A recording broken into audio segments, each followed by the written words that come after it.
เฮ็ดอย่างกินลูกชายเห็ดต้มปลาแดกปลานิลโอ้ใส่วิธีต้มเฮ็ดได้ไหนเอาเอาปลาใส่ในนี้โอ้เฮ็ดเลยใส่เบดเลยปลาปลานิล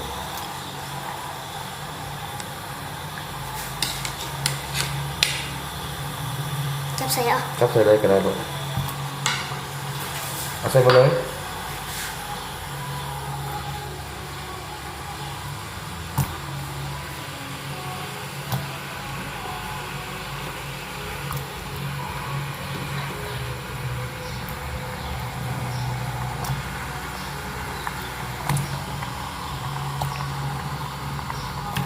โอ้ยน้ำละปลาหลายกว่าน้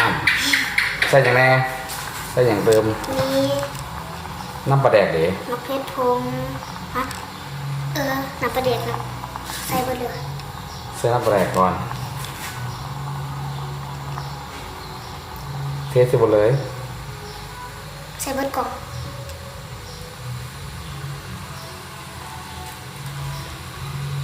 เอาอย่างเทเติมอีกลูก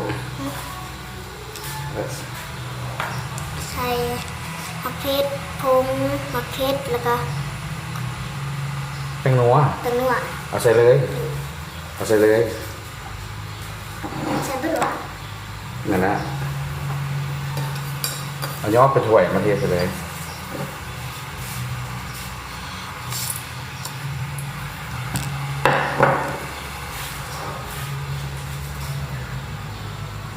เอาฟางมองน้ำเย็นบ่เราถาดซุปเนาะหลังจากไป15 นาที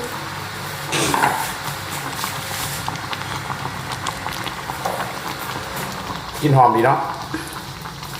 เพิ่มอย่างใส่แหนมบัดนี้มะเขือ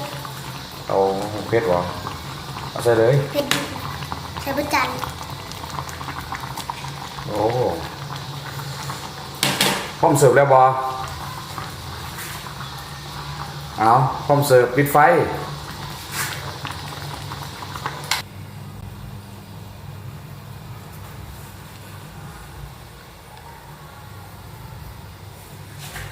สวัสดีสองพ่อลูกสามัคคีแนลมากินแกงหน่อไม้อาหารบ้านนาอาหารบ้านนาแกงหน่อไม้ใส่ดุกหมูแล้วก็ในบ้านเพื่อนเอิ้นนั่นอ้อปลาแดกปลานิ้นบ่ใหญ่บ่น้อยพอดีกินปลานิ้นเลี้ยงเองนี่แหละเอาเด้บ่เนี่ยลงมือเลยแซ่บดีได้เอาไหมลูกกินยังกินปลานิ้นบ่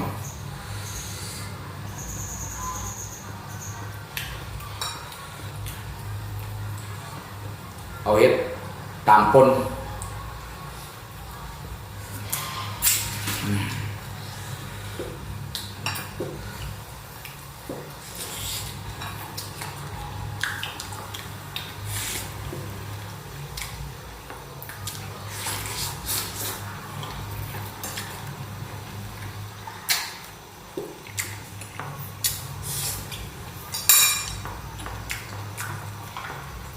ไปดูเนาะ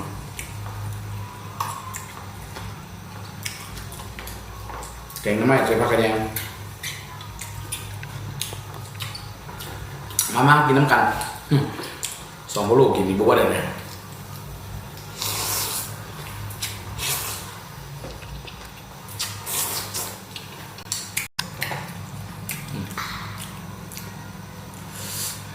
ดูหมูให้ลูกชายซีนมันให้ลูกกินซีน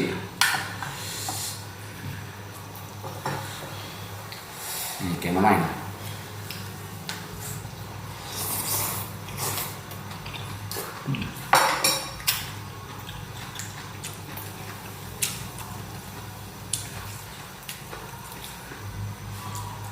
แกงมาใหม่ใส่ผักอย่างไปดับมันยังไม่ดับ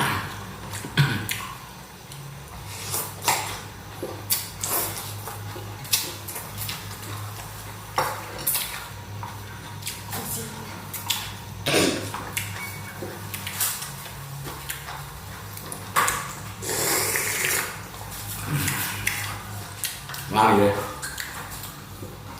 อันนี้มันให้ลูกแอบเฮ็ดแล้วกินต่อไปจะเป็นเชฟซีซอนเนี่ยเป็นเชฟเนาะอย่าลืมติดตามที่ตามชมกัน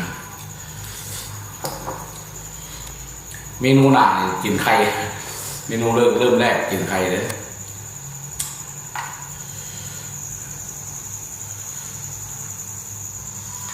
วันนี้จะมีอันคิดว่าสามารถผู้ย่างก้างนะสามารถกินนั่นทั้งกระดูกหมดเลยต้มปนเป็นโตหรือว่าต้มกระแดก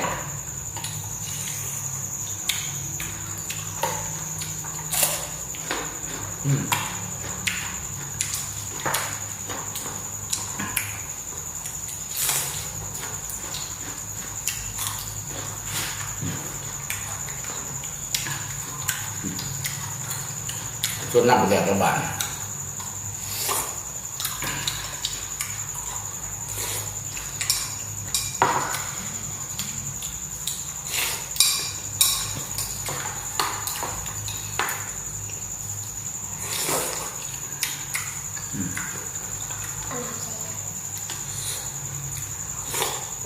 โอ้เข้ากันเนอะ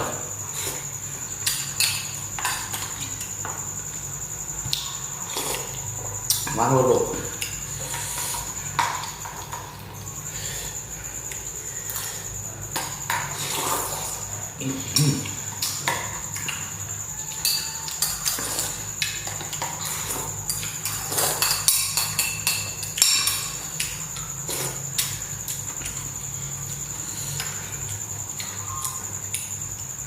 พวกเผ็ด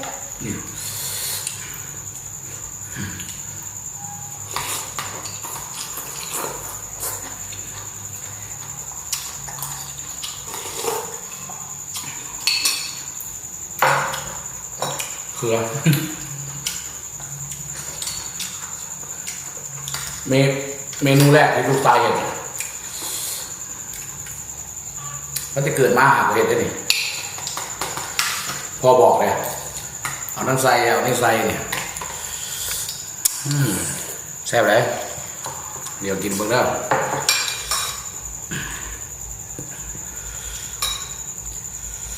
ออกปลาแดกหรือต้มปลาแดกได้ปลาคอน้อยกับลูกน้อยมาต้มเนี่ยแซ่บเลย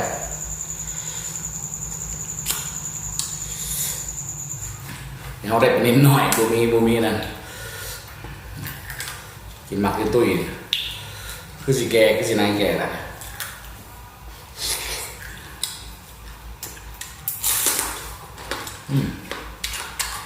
นายแกแล้วนึง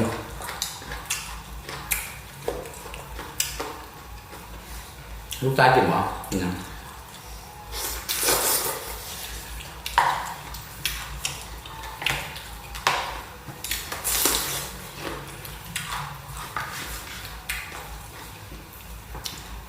กินให้เป็นยา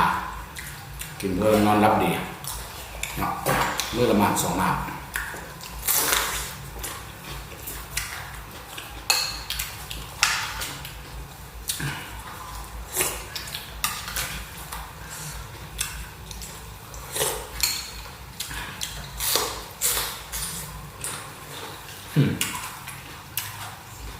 ระวังตาเลยลูกบวมมีแผลในปากนะลืม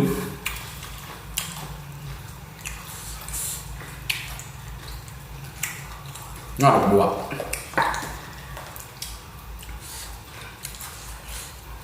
พักขะแยงกระเพาะอย่างไรบ้าง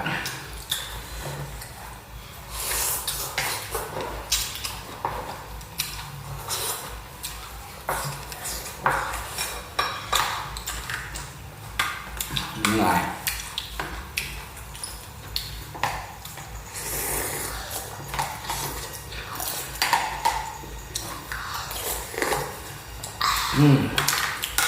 อย่าลืมเบิ่งแล้วกด Subscribe กดกระดิ่งเนาะเพื่อให้กำลังใจสองพ่อลูกสามัคคีแชนแนลเนาะขอขอบใจ